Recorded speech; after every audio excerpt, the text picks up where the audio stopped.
Hello বন্ধুরা, আমি এখন আমাদের বাড়ির সাইডে দাঁড়িয়ে আছি। আর আজকের ভিডিওটা আমি আমাদের বাড়ির সাইডের এই এরিয়া থেকেই শুরু করছি। আমাদের বাড়ির সাইডের আলোটা গন্ডগোল করছে বলে বিদ্যুৎ একটু আগে মই নিয়ে সাইডের আলোটা দেখতে এসেছে।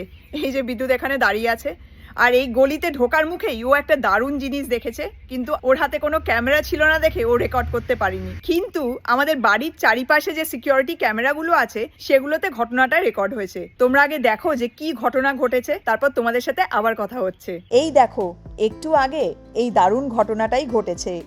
আমাদের বাড়ির সাইডে এই হরিণটা এসেছিল।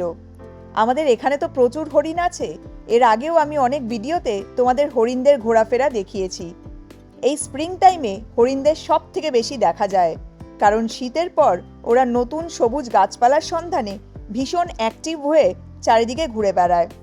হরিণটা আসলে রাস্তা পার হয়ে ওই দিকে যাবে বলে এখানে ঢুকে পড়েছিল, কিন্তু এই দিকটা ফেন্স দিয়ে আটকানো বলে ও আর ওই দিকে যেতে পারেনি।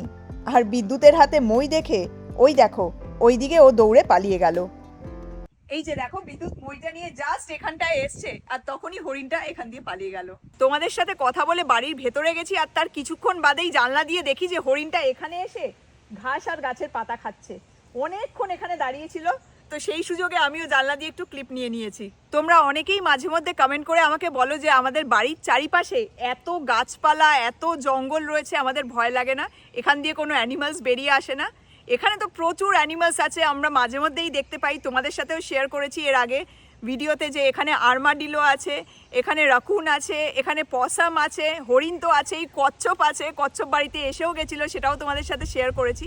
তো অ্যানিমালস দেখে আমাদের কোনো ভয় লাগে না, বরঞ্চ এই এনভায়রনমেন্টটা আমরা ভীষণ এনজয় করি। আমরা প্রকৃতি প্রেমী, নেচার লাভার, আর তার সাথে সাথে আমরা পশু পাখিও প্রচণ্ড ভালোবাসি। তাই চারিদিকের এই পরিবেশটা আমাদের ভীষণ ভালো লাগে। আর আমি জানি না তোমরা শুনতে পাচ্ছ কিনা, চারিদিকে এখন প্রচুর পাখি রয়েছে, প্রচুর পাখি এখন ডাকছে। চারিদিকে এত সুন্দর প্রকৃতি, এত সুন্দর সবুজ, সেটা আমাদের ভীষণ ভালো লাগে। ইনফ্যাক্ট আমাদের মন খারাপ লাগে যে এখানে আমাদের ফেন্সটা দিতে হয়েছে। এই কাজটা করার আমাদের একদম ইচ্ছে ছিল না, কিন্তু বাধ্য হয়েই আমরা এখানে ফেন্সটা দিয়েছি। বাড়িতে আমরা যখন 2019 সালে এসেছিলাম, তারপরে কিন্তু এখানে কোনো ফেন্স ছিল না। তার বেশ কিছু বছর বাদে আমরা এখানে ফেন্সটা দিয়েছি। তার একটাই কারণ হলো যে এখানে হরিণ আর অন্য অ্যানিমালসের সাথে সাথে এখানে কিন্তু কায়োটিও আছে। কায়োটি মানে ওই নেকড়ে বা বড় শেয়াল জাতীয় অ্যানিমাল, তো ওইগুলো ভীষণ হিংস্র হয়। আর আমাদের এখানে প্রায় সবার বাড়িতেই না কুকুর আছে। আমাদের পাশের এই বাড়িতেও কুকুর আছে, আর এই দিকের বাড়িতেও কুকুর আছে। তো কায়োটিরা না ছোট কুকুরদেরকে অ্যাটাক করে, মেরে ফেলে। আর আমরা যখন এই বাড়িতে এসেছিলাম তখন মিষ্টু অনেক ছোট ছিল, তো বেশ কয়েকবার আমরা বারান্দায় এসেছি, দেখি কায়োটি চলে এসেছে। বিশেষ করে একা বাচ্চা দেখলে বা অ্যানিমালস দেখলে পরে কায়োটি এসে অ্যাটাক করে। তো সেই ভয়েই এখানে আশেপাশে সবাই বাড়িতে ফেন্স লাগিয়েছে। আদারওয়াইজ আমাদের বাড়িতে ফেন্স দেওয়ার কোনো ইচ্ছেই ছিল না। দেখো, ফেন্সটা যদি না থাকতো তাহলে হরিণটা ওই দিক দিয়ে পুরো এখানে ঢুকে আসতে পারতো, এখান দিয়ে ঘাস ঠাস খেতে পারতো, আর এখানে এলে পরেও এখান দিয়ে ভেতরে আসতে পারতো।